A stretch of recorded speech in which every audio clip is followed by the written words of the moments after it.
안녕하세요. 김동섭입니다. 3월 11일 아침 시행하도록 하겠습니다. 오늘 새벽에 끝난 미국장은 다우는 최고치를 기록했고요. 나스닥은 소폭 하락하면서 마감합니다. 새벽에 이슈 중에 하나는 경기부양책이 최종 통과를 해서 바이든 대통령이 12일 서명한다는 거 하나 하고요. 국채금리가 소폭 안정되면서 시장을 이끌었다 뭐 이런 얘기가 좀 나오고 있습니다. 국채가 발행에 있어서 시장에서 많은 이슈가 있어요. 국채가 지금 미국에서 발행할 것도 많지만 뭐 추가로 1조 9천억 불 정도를 하게 되면 미국이 상당히 좀 부담이 될 거다. 연준도 뭐 국채를 사줄 수 있는 돈이 1조 3천억 정도 불 정도밖에 안 된다. 이런 얘기가 있죠. 국채가 발행되면 결국 금리는 올라갈 수밖에 없어요. 금리는 얼마 전에 곤드박삭스에도 연말에 1.9 정도 얘기를 했는데 지금 1.6인데도 이 정도의 주가의 흐름인데 1.9가 되면 어떻게 될까요? 근데 얼마 전에 제롬 파월이 국채금리의 상승이 무질서하지 않다 이런 얘기를 한번 했어요. 그때 장중에 2%까지 튀어버리는 상황이 발생했었거든요. 결론적으로 말하면 지금 국채 금리가 시장의 화두가 될 거다. 뭐 이런 생각 해봐야 될 것 같고 국채 금리가 지금 뭐 1.5, 1.6 사이 오가면서 지금 시장을 견디게 하고 있지만 결국 국채가 시장의 발목을 잡을 수도 있다는 생각을 한번 해야 될 것 같습니다. 시장에서 누가 이걸 다 사줄 수 있겠냐는 생각도 한번 해봐야 될 것 같고요. 계속해서 지금 발행되고 있는 국채가 총 20조 달러 정도 된다고 합니다. 그러니까 이건 뭐 어마무시한 거죠. 네. 그래서 이 부분이 향후 시장의 화두가 될 거다. 오퍼레이션 트위스트를 쓰는 것도 지금 만만치 않겠다. 뭐 이런 얘기도 좀 나오고 있고요. 어쨌든 돈이 너무 많이 풀려서 나타나는 현상 중에 하나다. 이렇게 해석하시면 되겠죠. 결국 코로나가 빨리 해결이 돼서 정상적인 경기가 좀 돌아오지 않는 한은 돈을 너무 많이 풀어서 문제가 되는 그런 상황이 계속 지속될 수 있다. 뭐 이런 얘기를 하고 있고요. 실제로 이번에 옐런이 미국에서 국채 발행을 하면서 주장한 게 있어요. 인플레이션이 없는 완전 고용이 가능하다. 실현이 가능하다. 이런 얘기를 했는데 인플레이션이 뭐 자기 전공이라고 얘기를 합니다. 근데 저는 솔직히 말하면 이게 눈가리가 아웅거릴 거라는 생각을 하고 있어요. 무슨 말이냐면 이 지표를 바꿔가지고 인플레이션 없는 것처럼 만들겠죠. 물론 지난번에 리만 브러스 사태가 터지면서 벤 버냉키가 헬리콥터 벤으로 돈을 막 풀었잖아요. 그 이후에 옐런이 벤 버냉키의 바톤을 받아서 연준을 이끌면서 이 인플레가 없는 완전 고용 상태를 만들었던 건 사실이에요. 근데 그때도 지표를 조절을 했어요. 제 기억에 분명히 조절을 했어요. 지금도 조절하겠다는 생각을 하고 있는 거죠. 그러면 이거는 무슨 의미가 있을까요? 시장에서는 아시겠지만 뭐 실물이 제일 중요하잖아요. 예를 들어서 우리나라 같은 경우에도 요즘 밥상 물가 어마어마합니다. 돈 10만 원 들고 나가봐야 살 거 하나도 없어요. 별거 없습니다. 몇 개 사면 끝.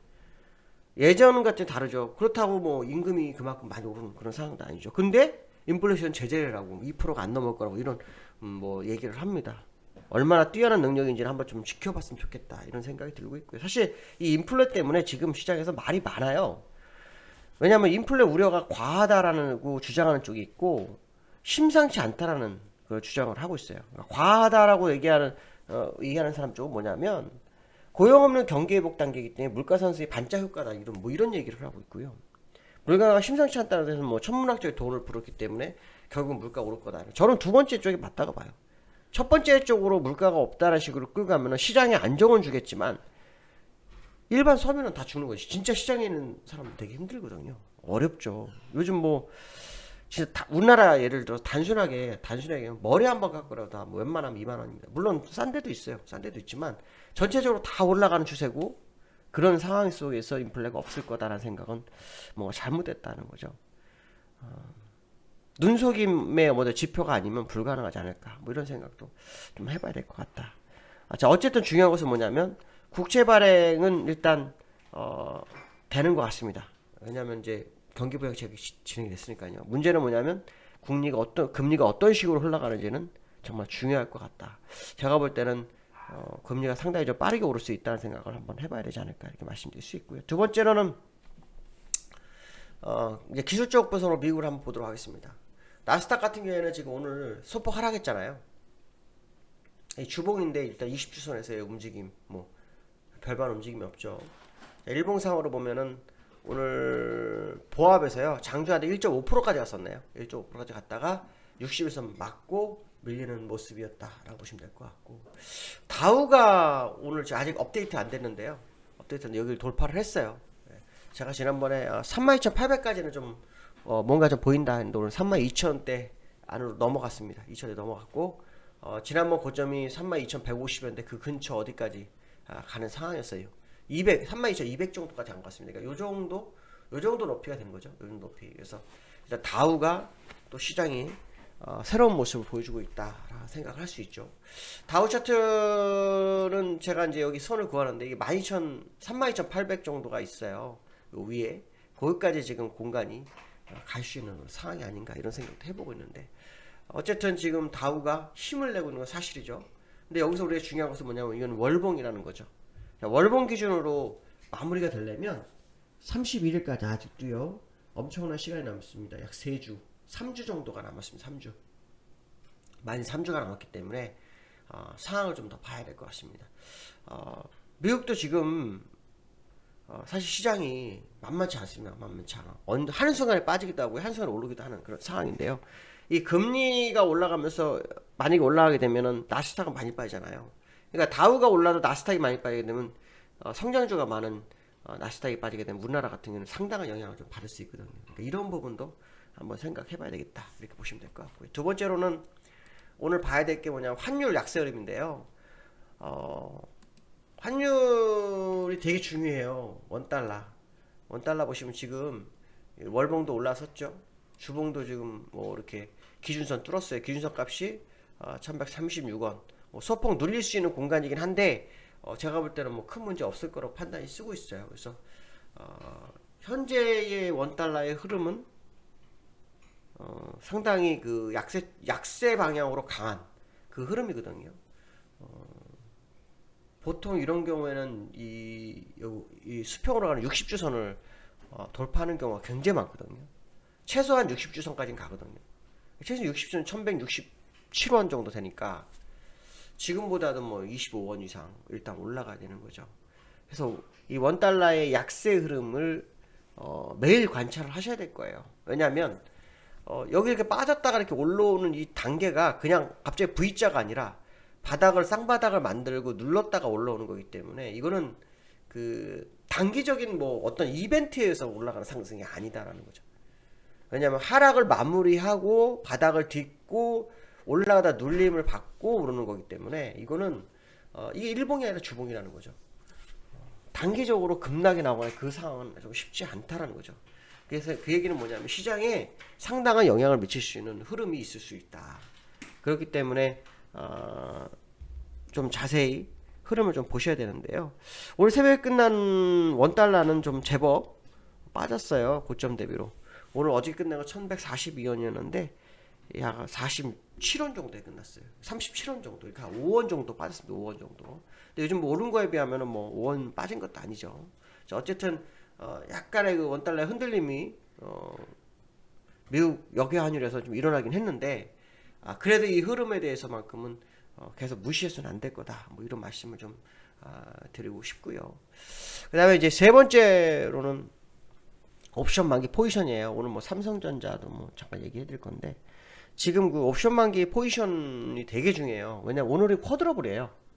요즘 아시겠지만 이 369, 11호 이제 만기가 이제 오잖아요. 만기가 올 때 쿼드러블이 제일 변동성이 컸던 과거의 모습이 있었는데 요즘은 그 목요일 날에 또 그 위클리 만기까지 껴가지고 지금 난리가 아니거든요. 이제 오늘 어떻게 될지 좀 봐야 되는데요.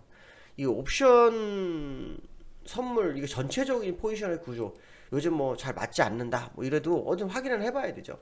확인해 보면 이거는 옵션이잖아요. 옵션인데 선물 옵션을 같이 봐야 돼요. 선물 옵션 보시면 이게 외국인인데 외국인은 400 밑으로 가야 되거든요. 어저께 뭐 403 정도, 400 밑으로 가야 손익비점이 0이잖아요. 0, 여기가 0이에요. 0이니까 손익비점이 여기에요. 그러니까 400 밑으로 가야 이익이고요. 물론 이건 언제든지 바뀔 수 있습니다.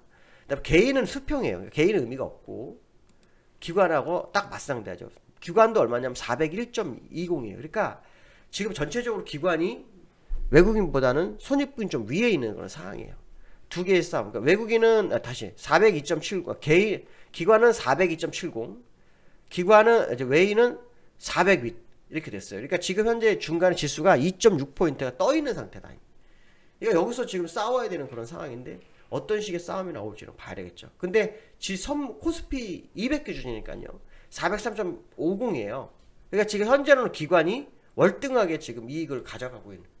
월등하다는 의미는 뭐 엄청 많이 냈다기보다는 외국인은 이익이 없는데 외국인보다는 나은 포지션을 좀 구축한 상태예요. 그래서 오늘 외국인과 기관의 싸움이 볼만할 거다라는 생각이 좀 들어요. 물론 뭐 밋밋하게 끝나는 경우도 있고 오히려 뭐 미국이 상승했기 때문에 외국인이 거꾸로 칠 수도 있고 뭐 여러 가지 경우수는 있어요. 그 경우수는 되게 많지만 있는 그대로 읽는다면 지금 현재 외국인은 400 밑으로 가야만이 이익이고 그 다음에 기관은 403 이상으로 가야지 이익이다. 그러니까 현재로서는 기관이 위너인 상태인데 오늘 만기가 어떤 식으로 끝날지는 좀 봐야 되겠다 이렇게 보시면 될 것 같고요.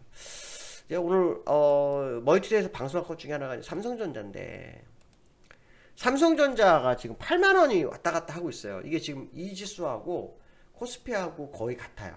상태가 그쵸? 거의 비슷해요, 그죠? 거의 비슷한데 삼성전자를 너무라증권에서 11만 원을 제시합니다.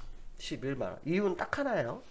슈퍼사이클의 효과가 남아있다. 뭐 이건데 저는 사실 조금 아니라고 봐요. 왜냐하면 삼성전자에 외국인하고 기관은 나가고 개인만 사고 있는데 개인들에게 이익을 줄까라는 그 생각을 한번 해봐야 돼요. 무슨 말이냐면 어떤 이슈가 있을 때 그 이슈를 가지고 작업을 하는 것은 개인들이 아니라 외국인이나 기관이 있거든요. 그들이 지금 팔고 있는데 이거를 땡겨 올려서 고점에 팔았는데 저점에 사서 올리는 것도 아니고 지금도 고점인데 여기서 땡겨 올려줄까에 대한 의문점이 좀 있어요. 그래서 뭐 노무라증권에 뭐 11만 원이 근거 없다고는 할 수 없으나 수급적인 구조나 시장 상황적으로 봤을 때는 쉽지 않다. 특히 외국인하고 기관이 계속 나가는 추세인데 그 11만 원은 뭐 언제일지는 모르겠으나 뭐 언젠가 갈 수 있겠죠. 그렇지만 지금 상황에서는 그걸 바라보기에는 너무 아니지 않나 이런 생각도 많이 들었습니다. 그래서 오늘 삼성전자 흐름 보셔야 돼요. 왜냐면 삼성전자가 밋밋하게 흐르기 때문에 코스피가 더 안 빠지는 거거든요. 똑같다고 제가 차트 말씀드렸잖아요. 거의 차트 한번 보시겠어요? 다시 한번 볼게요. 코스피 차트가 이렇게 20주선 위에 있잖아요. 여기요. 삼성전자도 똑같죠. 그러니까 삼성전자가 무너지지 않으면 되게 어렵죠. 그러니까 삼성전자가 지금 76,000원이 깨지냐 안 깨지냐 싸움이야. 저는 일단 76,000원까지는 간다고 보거든요. 거기서 깨지면은 뭐 61,000원, 61,600원 여기가 이제 공간이 열리잖아요. 그러니까 요 20주선과 60주선 공간이 열리기 때문에 삼성전자가 깨지냐 안 깨지냐에 따라서 시장 레벨이 다운되냐 올라가느냐 뭐 이거겠죠. 버티느냐. 지금 딱 그 상황이다. 그래서 삼성전자 버텼기 때문에 삼성전자 10% 손실이 정도로 지금 10%대예요. 왜냐면 96,800원에서 지금 89,900원이잖아요.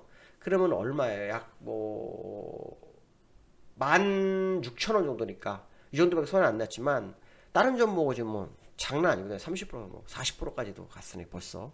그러니까 이런 부분들 보면 삼성전자가 그나마 시장을 견인하고 있다 이런 생각 한번 해봐야 될 것 같습니다. 오늘 만기입니다. 오늘 뭐 기쁜 하루 되시고 승리하는 하루 됐으면 좋겠습니다. 네, 감사합니다.